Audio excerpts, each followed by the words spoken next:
you're doing 2 hours of sprinting, which takes a toll. I don't care how hydrated you are coming in, whatever, like you leave there dehydrated, like cramping. Being the hardest year in J-Day history, everyone struggled this year. I wanted a 1-1 just for myself, and I know it sounds bad, but I didn't want anyone to think they could beat me. All the top companies are looking at us, C riders, B riders, A riders, minis, Pee-wees. That's putting them on the map, and they can be potentially looking at you. I never actually envisioned this being an actual career path. You can't bet on anything. 4 people could technically win the overall championship. If I can get as dialed in the woods as I feel on a moto track, then I wouldn't be so nervous. It keeps people on their toes, and like anything can happen at J-Day Off-Road. One little bobble and you hit a tree and like you're done. The champion will be crowned today.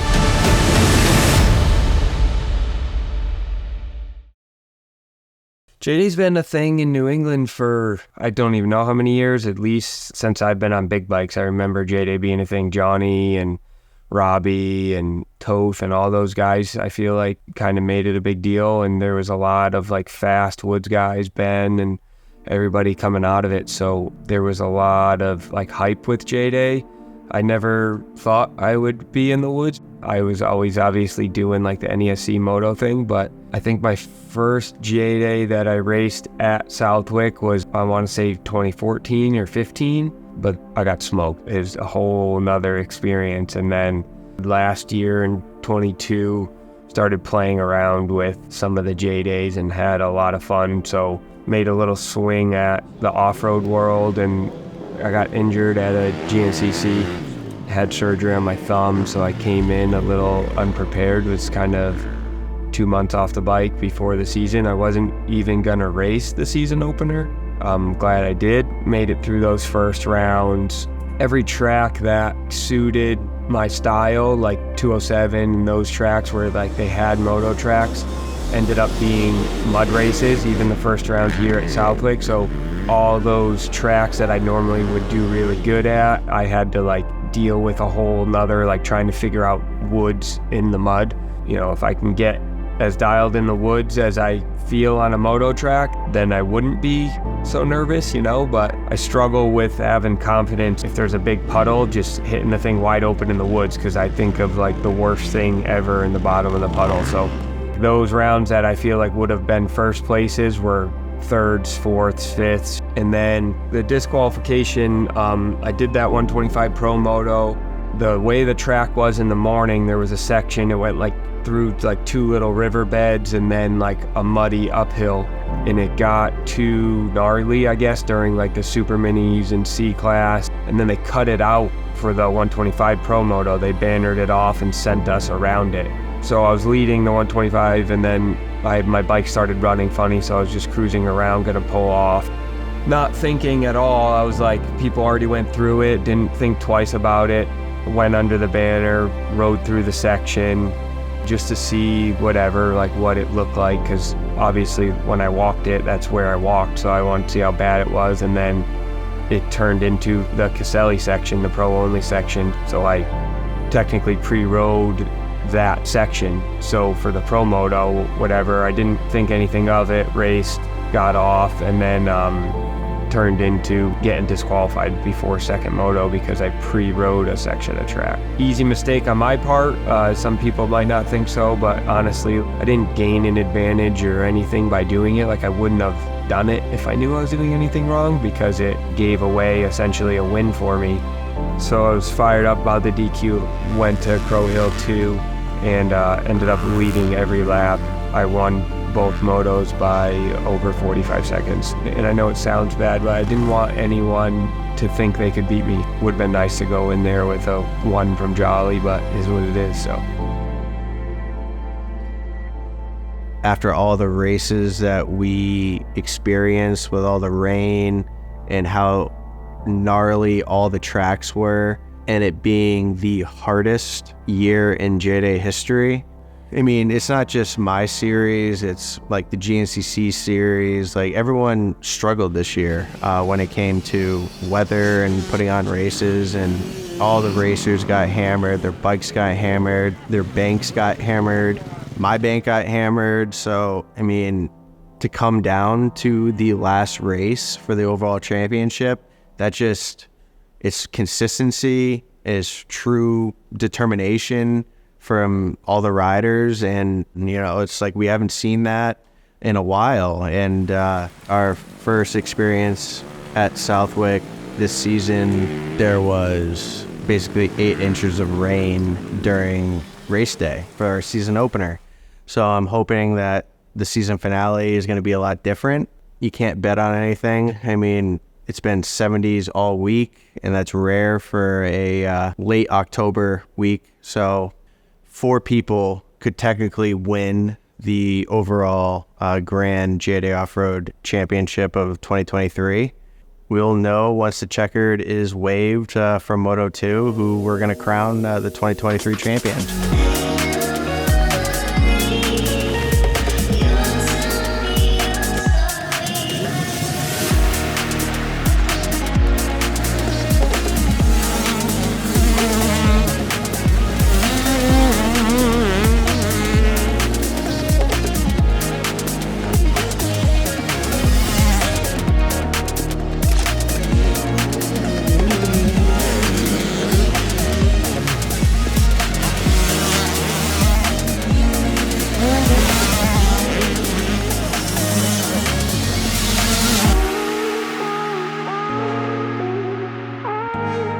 That same J-Day that I had to stop in the first turn, and like track was kind of like you still went down and back and went towards the right, and I went in between, like I was going to go in between 2 trees, right, and I like hit a root and it sent me sideways, and another guy was going in the trees next to me, and I smashed the side of him and he went straight into the tree and like just stopped him.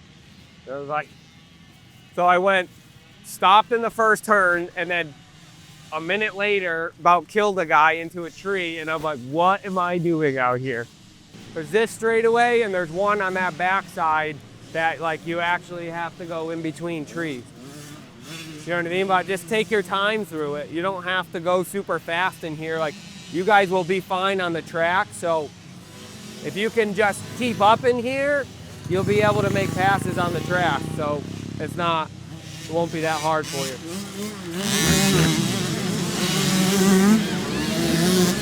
Even in the middle here, see how there's like a second log? Like that, you can ride right over. Right where he just went, boom, boom. Okay. Yo, Frankie, you gonna go for that, kid? The J-Days are always sick because the woods guys are a little bit slower on the track, so the lines actually like form and stay.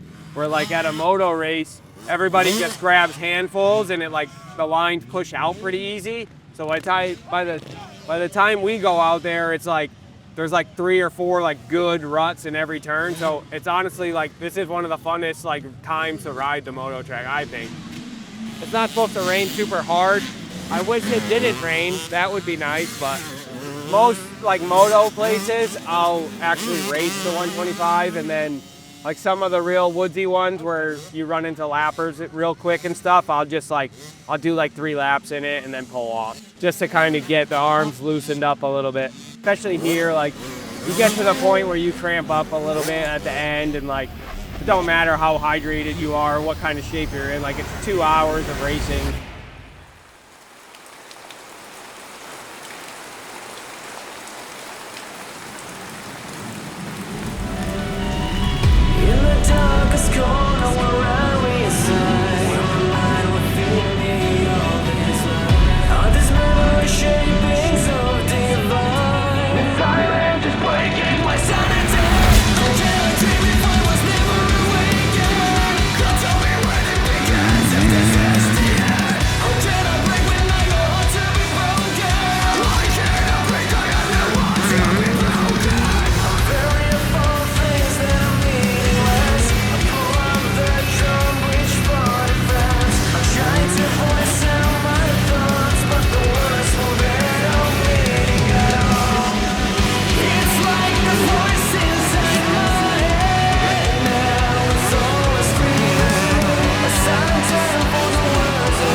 last moto of the day, last moto of the season, and the championship going right down to the wire here. First moto winner was Chris Canning, followed by Simon Johnson quite closely. The lead Brandon Gregoire was third. The champion will be crowned today. Who will it be? Simon Johnson looked really determined to repeat on his Plastell Power Sport ride. Chris Canning, and he was your first moto winner.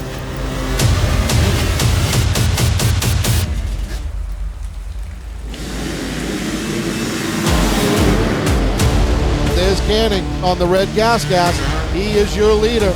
Brandon Gregoire in second on the blue Yamaha, number 913. Johnson in third spot on the number 1. All the usual suspects right down to the wire. Last moto of the year.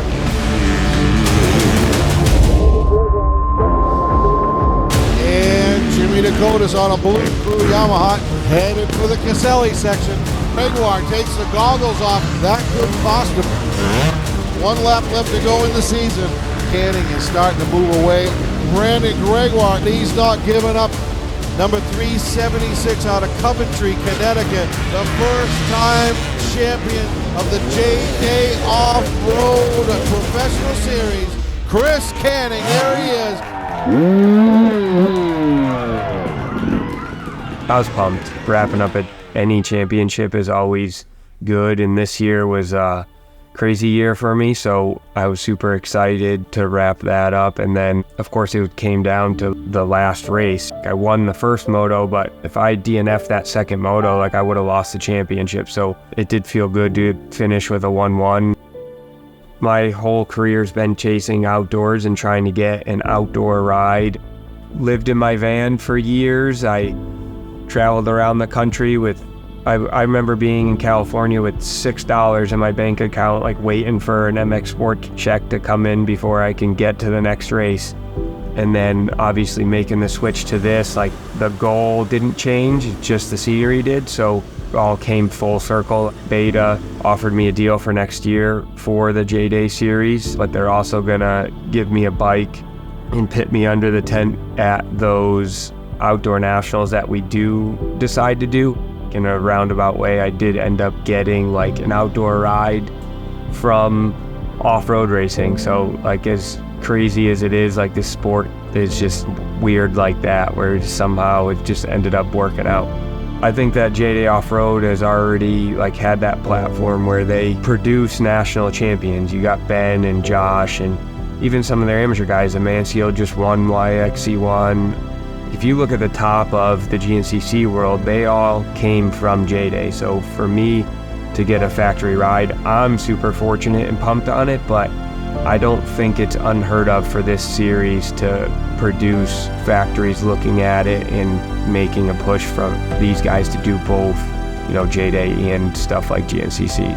There's a reason that there's 1,000 riders here versus you know, any other type of local race that is pumped to get 300 riders. So I think this is one of the coolest series that I've ever done, and I've raced around the whole country. So for me, like, I'm pumped to be a part of it.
Mother Nature came to just send us on our merry way for the season finale.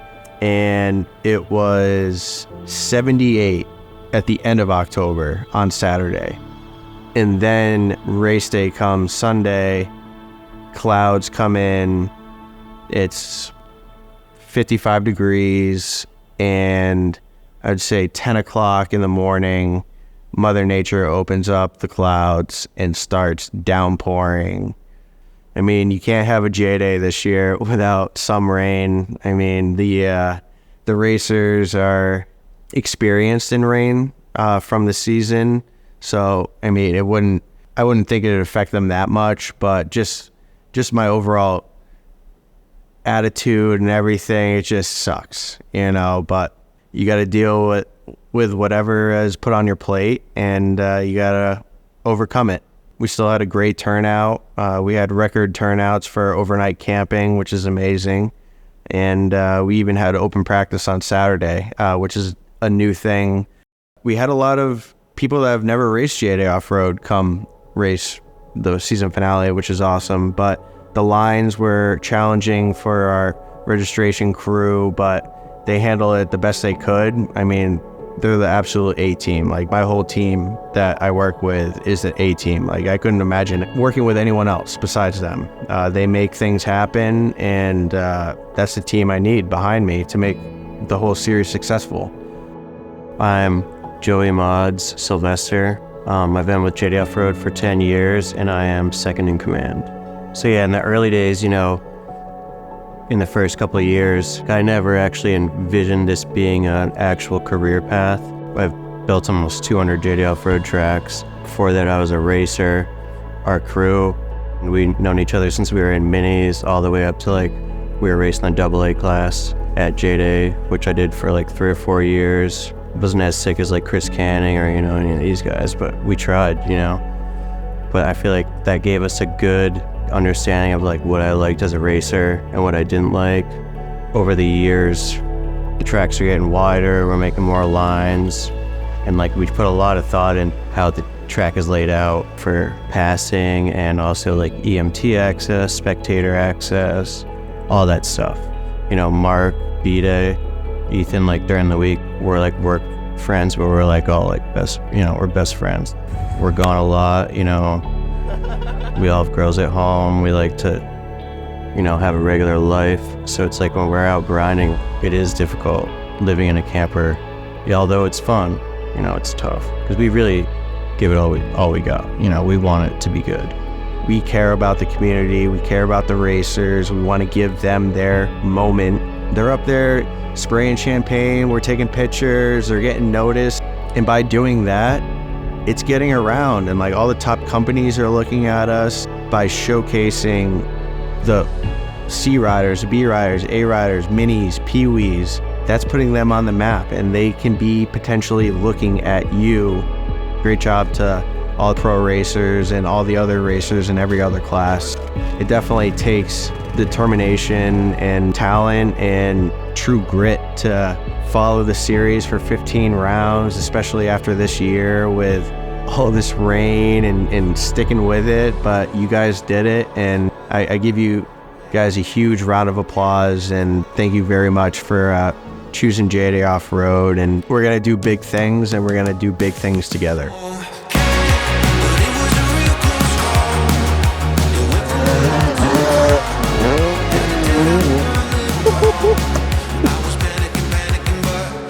Sick. I could talk about him wearing 2 different shoes one day when we went fishing. Yeah, we launched balls over here. I did it when Mods was at the extreme with the skiddy. Like, how close did I come to Mods, dude? First shot. It like hovered right over the skid steer. It's the clubs. Yeah. Thank you for that. I'm on. Damn it.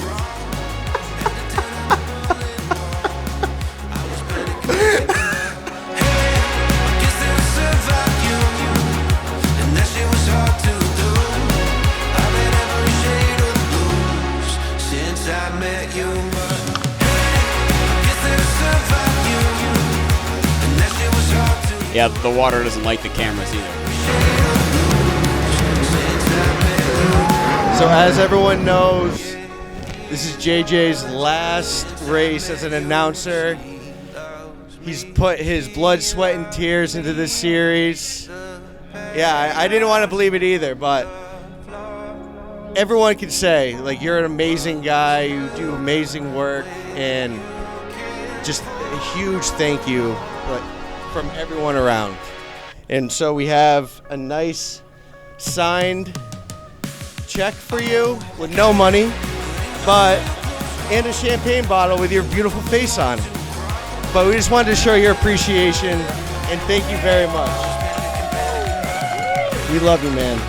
Right back at you. I love you all for sure. Thanks so much, guys. We'll see you all next year. Thanks for toughing out all this mud.